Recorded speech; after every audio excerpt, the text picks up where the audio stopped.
We're on Unit 7, Chemical Kinetics and Equilibrium. These are the notes for it.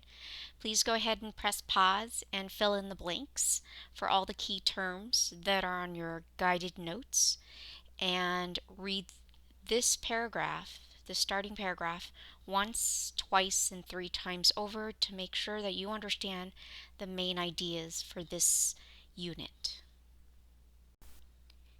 In studying kinetics, we're looking at the rate, the average rate. And we're going to find out that the average rate is really the slope, the chord that links the 2 time points that you're going to be measuring. And the average rate could be positive or negative depending on if the substance is decreasing or increasing over time. And to do so is to take the change in concentration of reactants and products over the change in time. You'll notice that as you do the rates over time, you're going to notice between the reactants and the products, you're going to notice that they follow their stoichiometric proportions. So this is 1 to every 3 to every 2 of NH3. And so you're going to see the rates also stoichiometrically be proportioned out. Here's the data table. This data table will graph the following graph that you see on the right hand side. N2 is right here, and you'll notice that as time goes by, the amount of reactants decreases.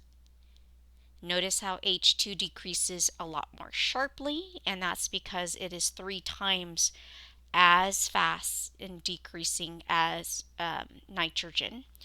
And then NH3 is going to increase over time because it's the product, and it's going to increase twice as fast compared to N2. So you'll notice the proportions all working out with the stoichiometric coefficients and proportions that you see there. And so one of the things we are going to do is calculate the rate along a time period, and that time period is between 6 minutes to 18 minutes. And so for all of these, we're going to find that basically the slope of that line. So we're going to calculate M, if you recall, is your slope. And that slope is the rise over the run. And likewise, we're also going to do it for ammonia as well. So we're going to see rates, slopes of all of those chords that you see. And that's why it defines rate as the slope of the chord. So you're going to need the data table from the page 1, the previous page, for the reaction between nitrogen and hydrogen to form ammonia. And if you look at the data table, you're looking over a span of 6 to 18 minutes. So at 18 minutes, the concentration of nitrogen is in fact 0.800 molarity. And when we take the difference, we're going to put a negative after we take that difference and then subtract. And the concentration of nitrogen at 2 minutes or 6 minutes is 2.00 molarity. And when we take the time change, which is 18 minutes going to 6 minutes, so this is our minutes, top is molarity, and that's a concentration unit that you're not too familiar with, but it's just moles over liters. So when you do your math, you get a negative of this difference that you see here is going to be a negative value, and so the negative of that negative is basically going to be positive. So in other words, your rate is never going to be a negative value, it's always going to be a positive value. And so that becomes 1.200 divided by 12 minutes. And so that final value is going to be, the rate of this is 0.100 molarity per minute.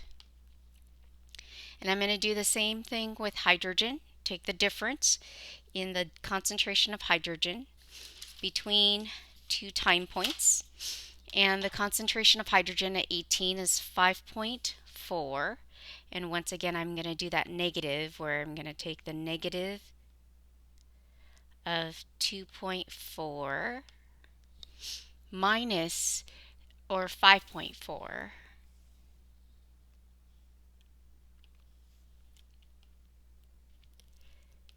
and then I'm going to subtract the concentration of nitrogen at 6 minutes, which is 9.000. And then I'm going to take the difference between those, the difference in time. And I've already done that calculation, so I'm just going to say 12 minutes. And when I divide those two, I get an answer of 0.300 molarity per minute. Now I do the last part of the last calculation, which is the ammonia. So when I do my calculation for ammonia, the concentration of ammonia at 18 is 6.4.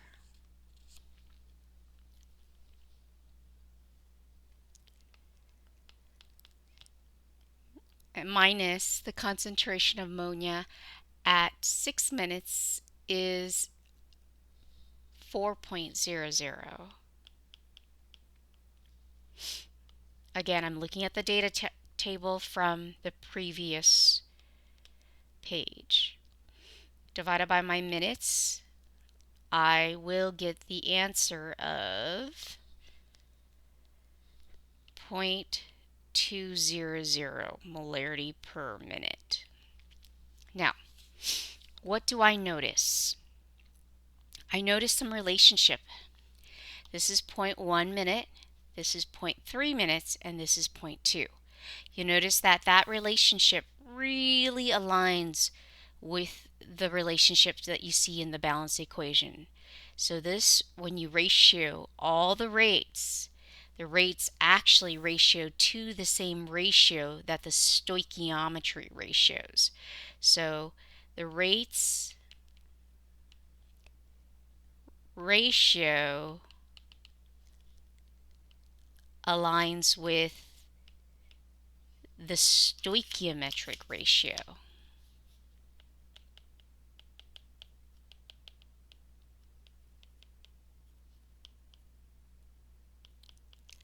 From the balance equation.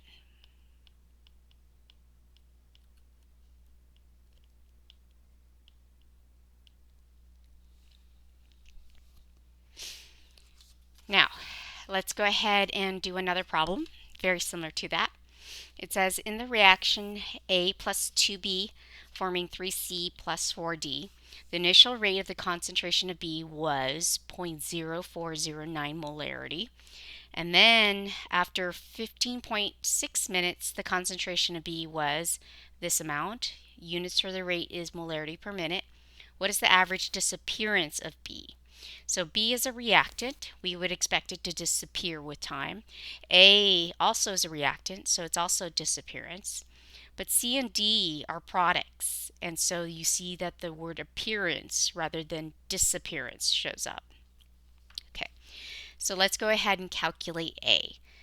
Now, the disappearance of B, reactant B.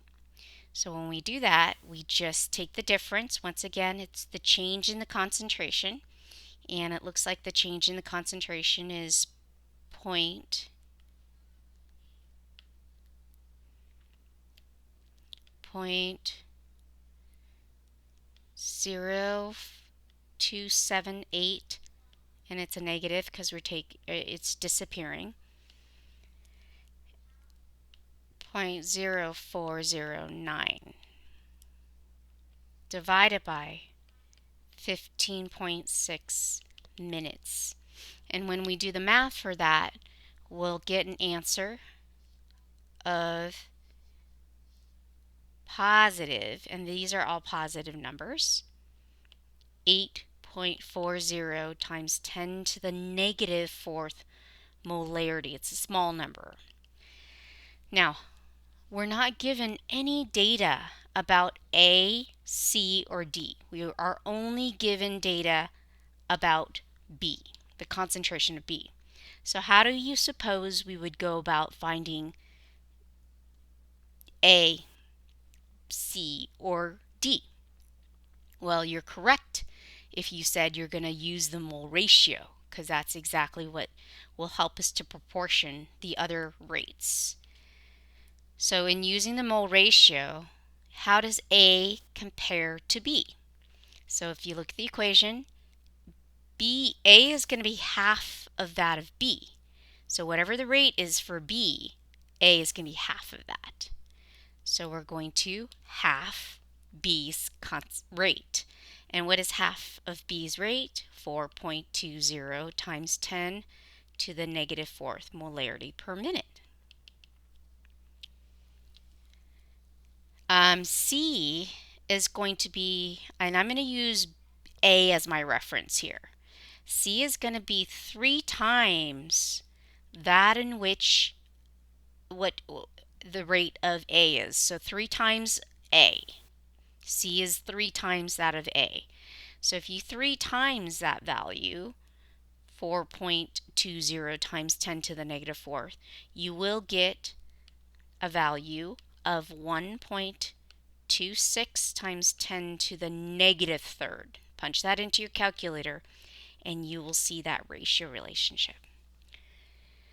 And then for D, D is going to be twice that of B, so let's do twice of B. If you twice B, you get 1.68 times 10 to the negative third molarity per minute. The best way to look at this is to actually see which one is a 1 coefficient. So A is 1, and so that's why I would kind of use a multiplier of 1 times for A. So this is my 1 time, my x, 1x.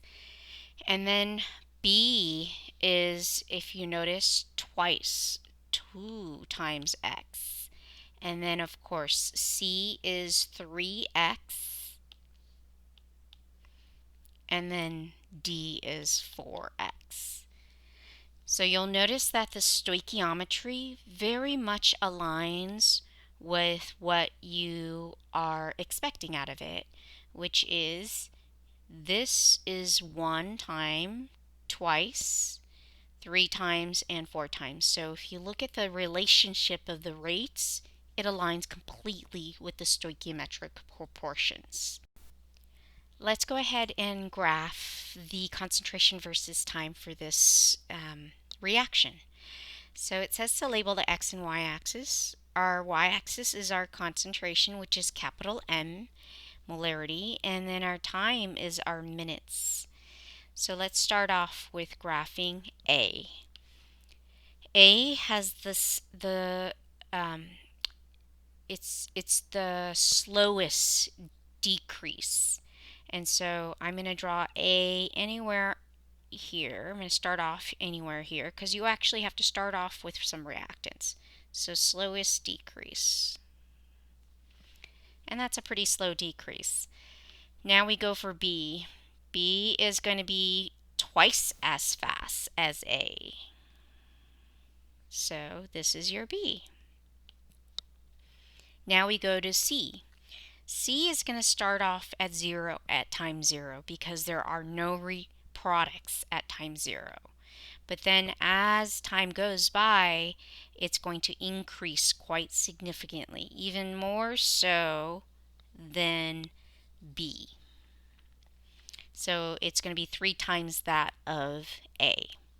And then D also starts at the same point as B or C because it's a product, and it's going to increase even more so. So you're seeing an increase that's even more so. And so this is D, C, B, and A. Okay? We are going to cover the collision theory on this page. And the question that's being asked of us, a rhetorical question, is do all collisions among reactants lead to the formation of products? We describe these collisions as effective collisions. And of course, not at all. There are two factors that are required for to be an effective collision. And the two factors, firstly, the first one is that all reacting particles must have the minimum amount of energy called activation energy. Secondly, reacting particles must have proper orientation while colliding to be effective. So let's explore those two ideas. The first one is activation energy. So we're going to watch a little video that I put together about activation energy. So here's an energy diagram. It's our potential energy diagram. And we're going to be looking at two reactants, A squared, it's a diatomic molecule, B squared, another diatomic molecule. And they're reacting to form 2AB. Now we're testing to see if all collisions lead to the formation of products.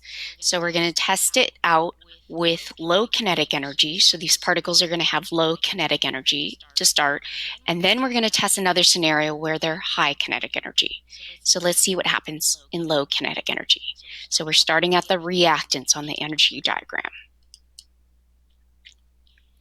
Now, upon seeing them collide, you'll see them collide very slowly because they have low kinetic energy. And the particles bounce right off each other unchanged, which means the particles do not form, that collision did not form products. So it's an ineffective collision.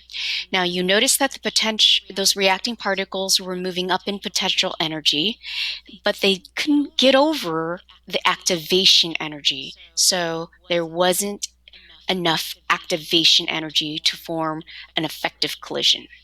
Now let's see what happens in the second scenario. High kinetic energy.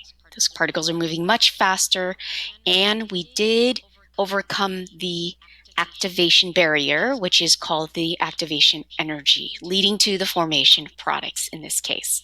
And you'll notice change particles. Now you have two AB particles. So the reaction or the collision there was effective in the end. At this point, I'd like you to summarize what you observed in that video with a potential energy diagram for when I clicked on the high kinetic energy reactants or the low kinetic energy reactants. Go ahead and summarize it in this area. Now, aside from particles having enough activation energy, particles also have to have proper orientation. So it's necessary for them to have effective collisions. So here's a reaction, generic reaction. We're going to look at two possible collisions. You'll notice that the first collision is a side-to-side collision, and you'll notice that you're forming your end product, which is AB. It enables this two ABs to be formed as a product. You'll notice now, instead of the parallel collisions or the parallel collision, now you're seeing a perpendicular between the particles. So one's lined up this way and the other one's lined up vertically. So horizontal and vertical bounce against each other, and this is an improper collision because you'll notice that the formation of the products is not a doable thing. You're not enabling this activated complex to become products easily, which is your two ABs. So this is why this is an ineffective collision in the end. Now, chemical reactions need to meet both the activation energy and the proper orientation according to the collision to be effective collisions according to the collision theory. In what ways can we encourage the increase of activation energy and proper orientation? There are 5 of them, and we're going to talk about the 5 ways we can encourage. We can actually manipulate concentration. We can pick reactants that are more reactive. We can manipulate temperature, add a catalyst, change the surface area of our reactants. So let's go ahead and go to the next page to explore these 5 ways we can speed up a reaction. So these are 5 factors that can increase the reaction rates. The first one we're going to talk about is up here. its concentration. And I put a graph, the same graph that we started off this unit with, to show that if I add more reactants, N2 or H2 and N2, you're going to see that the reaction occurs a lot quicker because there are more to basically bounce off of each other, and thus leaving greater chances of having effective collisions. So a higher concentration leads to a more reactive or a faster reaction. Temperature, we saw that earlier in this diagram right here, where if I increase kinetic energy of reacting particles, which means I'm increasing the temperature of the system, I'm actually going to see the reaction overcome that activation barrier or the activation energy and form products in the end. Then we go to surface area. So I have a little fire, a startup fire. So inside are kindling versus the fire log on the outside. So which one burns faster? Well, if you said the kindlings first burns faster, you're right, because that's what you usually use to start up a campfire, kindlings, because they burn quicker and they start up that fire to then burn the firewood afterwards. So surface area definitely increases. The more surface area, the faster the reaction. Catalysts. So what a catalyst does is a catalyst actually lowers the activation barrier or activation energy. And so I'm going to draw in what a catalyst does to this endothermic energy diagram. So it actually causes the reaction, the hill that you climb right here, to lower. So this is what an added catalyst does to this reaction. It lowers the activation energy, and it enables for the reaction to occur much faster if I can get to the products quickly. So I can go over this hill much more faster if with that lowered activation energy. And how a catalyst is able to lower the activation energy of a chemical reaction. And so the catalyst that you see right here is platinum. It's a piece of metal, and it's a solid piece of metal that is a surface for which your reactants are going to be drawn to, and that will then lower the activation energy for the reacting particles that would be needed in order to overcome and become products. So I'm going to play this out, and you're going to notice exactly what I just mentioned, how the reacting particles A squared and B squared are going to be attracted to this platinum catalyst, and that's what's going to lower the activation energy.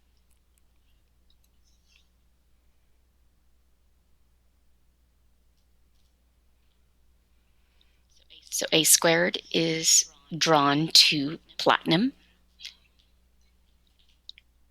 And notice how A squared and B squared are not colliding with the same kind of energy that's needed to get through the activation barrier. It's because now we have platinum as a surface to draw those particles together. So that's how we're lowering the activation energy. And so now the last factor that will increase the rate of reaction is something that you can only control to some degree, and that is the reactivity reactance. So you can substitute certain reactants in for a reaction that will speed up the reactions, and that's why I say that you can only control that so much.